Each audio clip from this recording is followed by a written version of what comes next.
We'll hear a conversation between a psychiatrist in the medical centre of the college and a new student. First, you have some time to look at questions 1 to 4.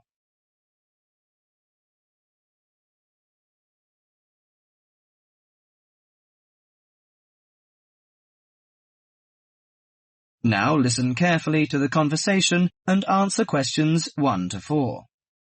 Hello, sit down, please. Thank you. Now, you are a new patient, aren't you? Yes, that's right. Okay, so I'd better get some basic details down first. Right, we'll start with your name. Martin Hansen. Do you spell that S-O-N or S-E-N? Hansen. Okay, and you're a first-year student? Yes, I am. Study in? Electronics, actually. I hope you enjoy it. Thanks. And your address? 2805 Hesperian Avenue, Hayward. 2805 and Hesperian. Yes, that's Hesperian. Hayward, Hayward. And your phone number? 734-246-55. 734-264-55. No, you got the 6 and the 4 the wrong way round. It's 246-55. Huh? Sorry, right.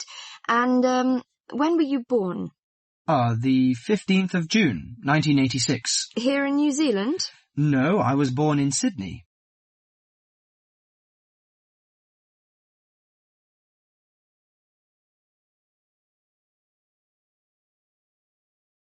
Before you hear the rest of the conversation, you have some time to look at questions 5 to 10.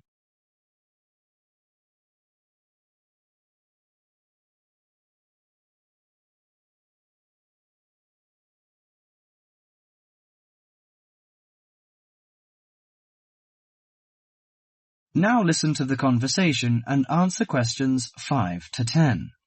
Good. So, what's your problem? Well, frankly, I wonder whether it is a problem. I get the blues, and it lasts for quite a while. I don't know how to... Yes, we all feel sad or get the blues now and again. Generally, our sadness lessens in time, and with the support of friends. However, if the depression leads to difficulty in thinking and greatly disrupts your daily routine, it can be evidence of a psychiatric problem. What do you feel exactly? I always feel sad and worthless. I find it hard to fall asleep and wake up early in the morning. How long has it lasted? Nearly half a month. Do you feel fatigue or loss of energy? Or you may have lost interest or pleasure in usual activities? Yes, sometimes. At first I thought I could overcome it by myself, but I failed. I'm so glad that you came here. It seems that you are suffering mild depression from your symptoms. Depression? Yes, I feel depressed sometimes. But why would I... Depression may occur as a result of biochemical changes in the body. Alcohol, amphetamines, cocaine, and LSD can bring on depression. Those who have a family history of depression usually have a greater risk of depression. Sometimes the worrying changes in life can lead to depression. I see. I had a really bad breakup of a love relationship.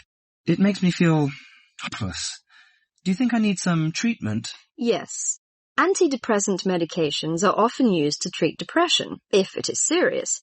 But I don't suggest them at first because of the side effects. I suggest psychotherapy, which can give you support and help you regain control. So do I need to come here every day? No, I will arrange counselling sessions for you, which will last 12 to 20 weeks. You come here once or twice each week. The psychotherapy is directed at helping you gain insight and understanding about events in your life, which may have contributed to your depression. With growing insight, you can often learn more effective ways of coping with your feelings and changing your behaviour. What can I do to take care of myself? Well, at first you should do some physical exercises on a regular basis, at least 3 times a week. How is your food? Do you eat well? Yes, I think so. I eat at my homestay family. Good. Find a hobby or a positive recreational activity to participate in once or twice a week. I know it's difficult for you, though. When you feel it's hard to overcome the depression, come to the counselling session. Remember, ask for help if the load is too heavy to handle. Yes, I'll try.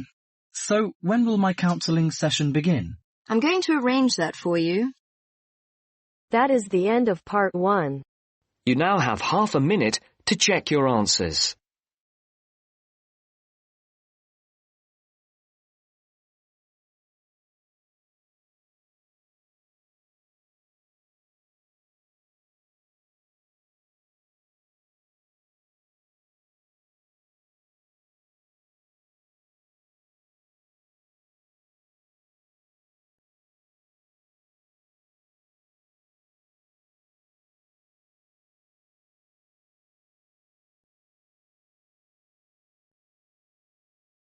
Now turns to part 2.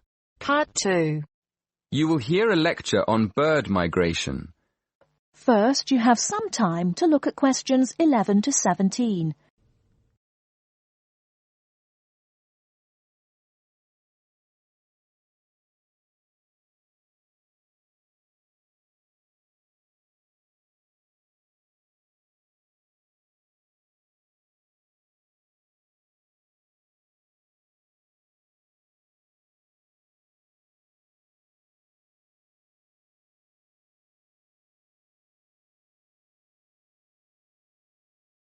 Now, listen carefully and answer questions 11 to 17. My lecture this evening will focus on the migration of birds. That is, how birds fly in big groups from different parts of the world at certain times of the year. In the first part of the lecture, I'll talk about the reasons why birds migrate, when they migrate, and which parts of the world they migrate from and to. To start with, why do birds migrate? Well, there are two main reasons. 1, they migrate to look for food, and 2, they travel to parts of the world that are more suitable for breeding. In fact, these reasons are closely linked. As you can imagine, when birds are breeding, they need extra food to feed their young. And in the spring, in the cooler climates of Europe, there is a lot of food for birds, especially insects. So, generally, during the spring, birds fly up from the tropics, which are hot, to cooler climates in the north. They stay there for a few months to bring up their young. And then, when the weather in the north gets cold in the winter, they fly back to warmer climates in the south. Now I'd like to talk a bit about how global warming has affected bird migration. One of the effects of global warming has been to make the spring come earlier in the northern regions of the world. When spring comes early, the plants and insects that birds need to bring up their young are also available earlier. Research has shown that quite a lot of birds have started to migrate earlier because of higher temperatures. But unfortunately for some species, this hasn't been early enough. What I'm saying is that birds that are travelling a long way for breeding may arrive too late to find enough food to feed their young, and their population drops drastically. Scientists are currently researching more about this. Before you hear the rest of the talk, you have some time to look at questions 18 to 20.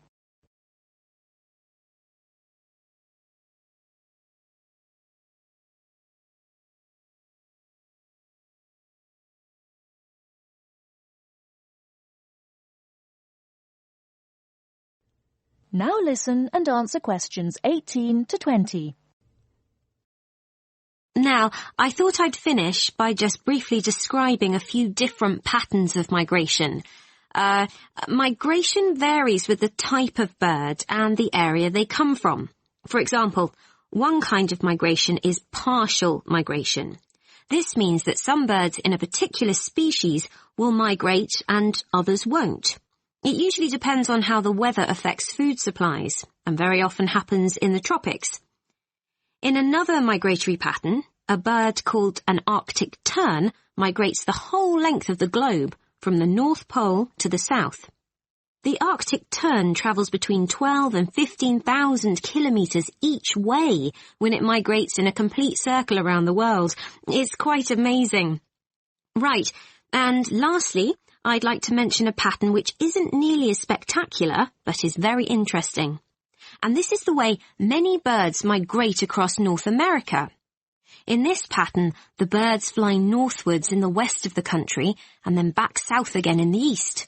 So, if you imagine it, they're actually migrating in a circular pattern, like the hands of a clock, not in a straight line, as we might think. That is the end of part 2.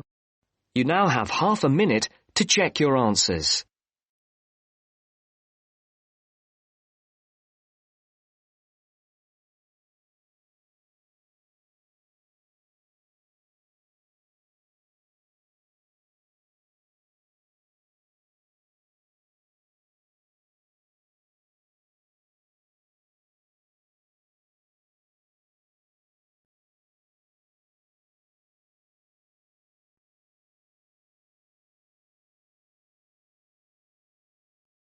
Now turns to part 3. Part 3. You will hear 2 engineering students, a woman in her 6th year called Linda and a man in his 5th year called Matthew, discussing the benefits of student work placements. Before you listen, you have some time to look at questions 21 to 26.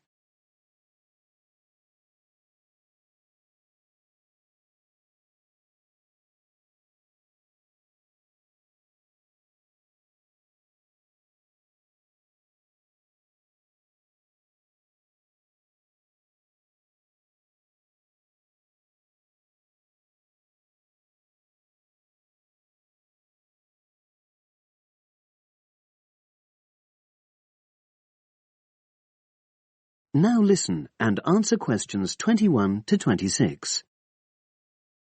Hi, Linda. Can you spare a few minutes? Hello, Matthew. No problem. I just wanted to talk to you about temporary work placements. I've never really thought there was a good reason for doing one. I've got some savings, so I don't really need the money at the moment. But I've had an email from the university about a vacancy that looks quite interesting. You did a placement last year, didn't you? I did, yes. In my case, I wanted to find out if I was making the right career choice before I began applying for permanent jobs. I thought I wanted to work in car manufacturing, but I wasn't sure, so I applied to Toyota. What was the application process like? Lengthy. There were a lot of different parts to it. The dullest one was a psychometric test. You know, when you have to answer loads of questions about yourself. And you're trying to guess what's the best thing to say. Yes. Then there was an activity that we did in groups, which I found really fascinating. Engineers are renowned for being a bit unsociable, but I thought we made a great team. And we had an individual task too. We had to sort through various business documents and prioritize them. It was just like what you have to do as a student, really, just with different content. What exactly were you doing on the placement? I was helping to design some diagnostic software to identify any waste in the car assembly process. Do you mean waste of materials? No, time. Anything that can speed the process up helps to cut costs. How did the work placement compare to being a student? Was it hard work? Yes, it was. I'd had full-time work before. I've done various unskilled jobs during university holidays, and some of those involve long hours. So I thought I'd find it easy. I was wrong, though. I think when you're on placement, you're always trying to prove yourself. So you push yourself hard to succeed? Yes. But I got a lot of support from my employers. They were always helpful. And then, at the end of the placement, I was given formal feedback. Do you mean on your engineering ability? Well, no. I didn't really need that because we had team meetings every other day. And so I had the chance to discuss technical issues and ask about anything that wasn't clear. The evaluation was about general workplace things, like organizational ability, initiative, that sort of thing. I get the impression you think you benefited from the placement. Well, the best thing is that they've offered me a job for next year. Depending on my exam results, of course, but still. A permanent one? Yes. But apart from that, I learned so much. The industrial environment was much more demanding than the academic one, so my general skills improved, like time management, meeting deadlines. And on the technical side, I learned new software packages, like MS Project. Well, I think you've convinced me that work placements are worthwhile, but while you're here, can you give me advice on something else? Before you hear the rest of the conversation, you have some time to look at questions 27 to 30.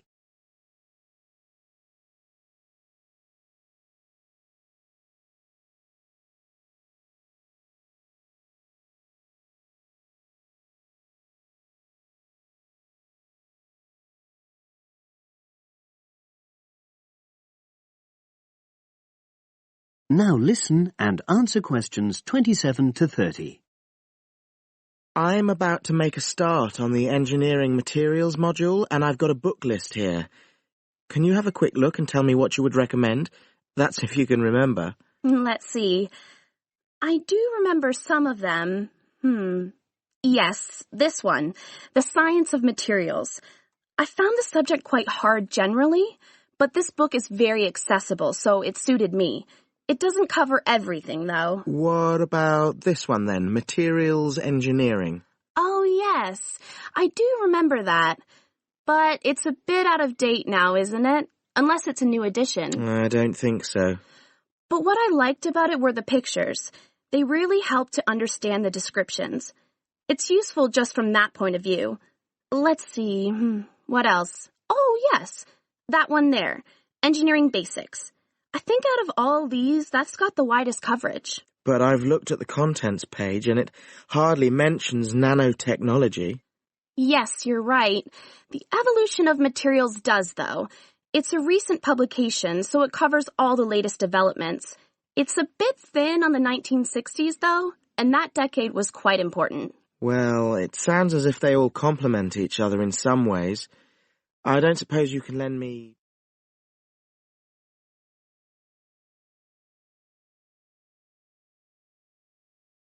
That is the end of part 3. You now have half a minute to check your answers.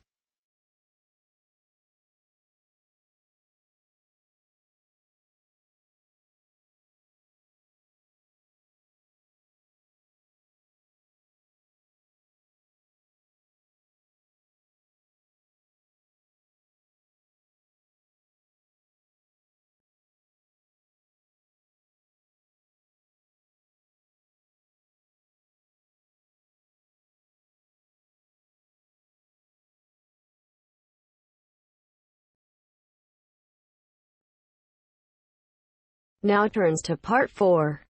Part 4. You will hear a lecturer in education talking about some experiments done in the USA to investigate the effects of reducing class sizes. First, you have some time to look at questions 31 to 40 on pages 71 and 72.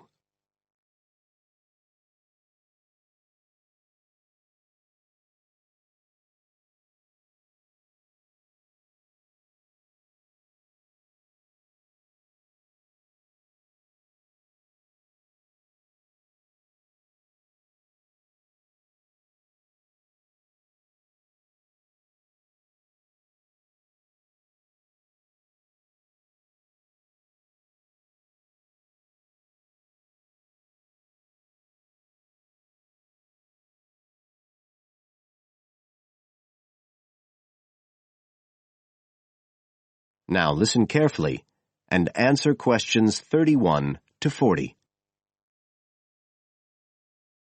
All over the world, there are passionate arguments going on about how educational systems can be improved. And of all the ideas for improving education, few are as simple or attractive as reducing the number of pupils per teacher. It seems like common sense. But do these ideas have any theoretical basis? Today, I want to look at the situation in the USA and at some of the research that has been done here in America on the effects of reducing class sizes. In the last couple of decades or so, There has been considerable concern in the United States over educational standards here, following revelations that the country's secondary school students perform poorly relative to many Asian and European students. In addition, statistics have shown that students in the nation's lower-income schools in the urban areas have achievement levels far below those of middle-class and upper-middle-class schools. So would reducing class sizes solve these problems? Well, we have to remember that it does have one obvious drawback. It's expensive. It requires more teachers and possibly more classrooms, equipment, and so on. On the other hand, if smaller classes really do work, the eventual economic benefits could be huge. Better education would mean that workers did their jobs more efficiently, saving the country millions of dollars. It would also mean that people were better informed about their health, bringing savings in things like medical costs and days off sick.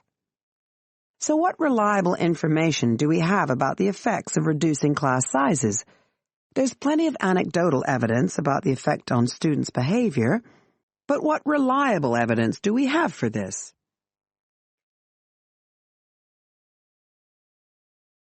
Let's have a look at 3 research projects that have been carried out in the USA in the last couple of decades or so.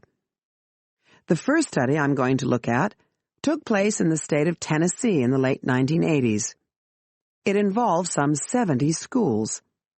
In its first year, about 6,400 students were involved, and by the end of the study, 4 years later, the total number involved had grown to 12,000.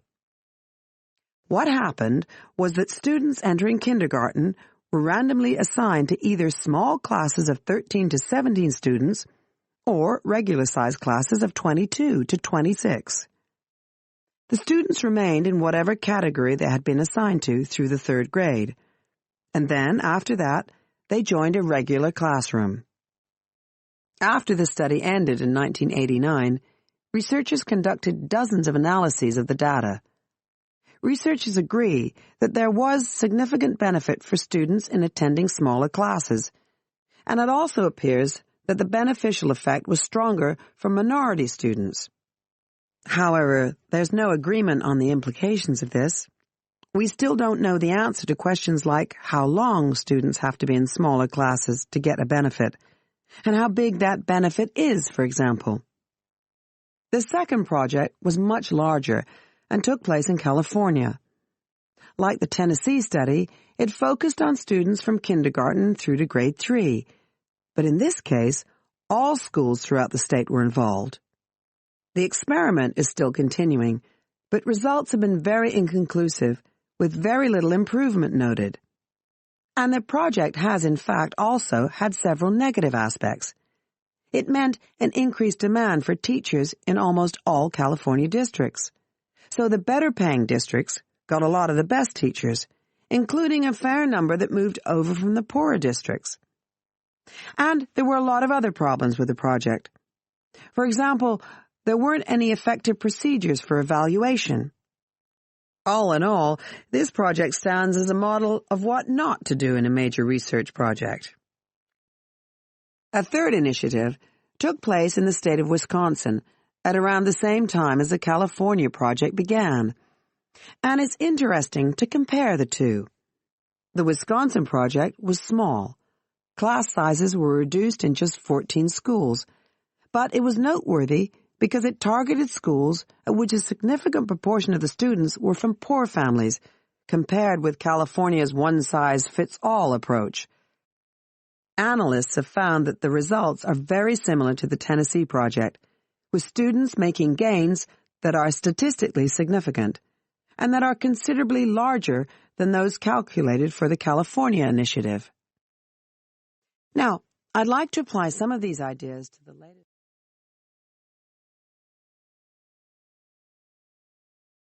That is the end of part 4. You now have half a minute to check your answers.